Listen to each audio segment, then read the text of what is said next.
கூப்பிடலையே நீங்க. எனக்கு அவ்வளவு சங்கடமா போச்சு. ஆமா, அவசரத்துல நிறைய பேரை மறந்துட்டோமா. மனசுல எதுவும் வச்சுக்காம வந்து சேர்த்துருங்க கல்யாணத்துக்கு. என்ன அண்ணே, நீங்க தப்பா நினைச்சுக்காதீங்க. நாங்க எதுவும் யோசிக்கல. நீங்க கவலைப்படாதீங்க. நாங்க வந்துடுறோம்னே. நாங்க மனசுல எதுவும் வச்சுக்கல.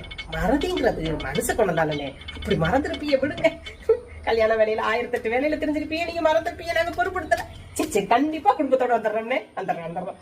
அண்ணே, எந்த மண்டபத்துல கல்யாணம் வச்சிருக்கீங்க? அபிரே மண்டபத்துல தாமா. சரி, வந்துடுறேன். 1/2 மணி நேரத்துல வந்து போட மாட்டேன். என்ன கூப்பிடாத கல்யாணத்துக்கு யாருன்னே தெரியாதவங்களுக்கு நீ வாட்டு வழியக்கு வரேன்னு பேசிக்கிட்டு இருக்கிற? யாருன்னு தெரியல. யாருன்னு தெரியல. எத்தனை வட்டம் அவரை பார்த்துருப்போம், சிரிச்சிருப்போமா? ஆமாயா, சத்யா வீட்டுக்கு பக்கத்துல 3வது மாடியில குடியிருந்து பேப்பர் படிச்சுட்டே இருப்பாரு. நம்ம கூட ரோட்ல போகும்போது சிரிச்சிருப்போமே. பேசி பழகினது கிடையாது. இன்னைக்கு கல்யாணத்துக்கு போற சாப்பிடும்போது பார்த்தாருன்னா சிரிச்சு போடுவோம், பேசி போடுவோம், பழகி விடுவோம், வாயை கிளம்பியா போவோம். கூப்பிடாத கல்யாணத்துக்கு நான் நீ போயிட்டு வரல. என்ன இது? ஆட்டுக்கறியில இருந்து குடல்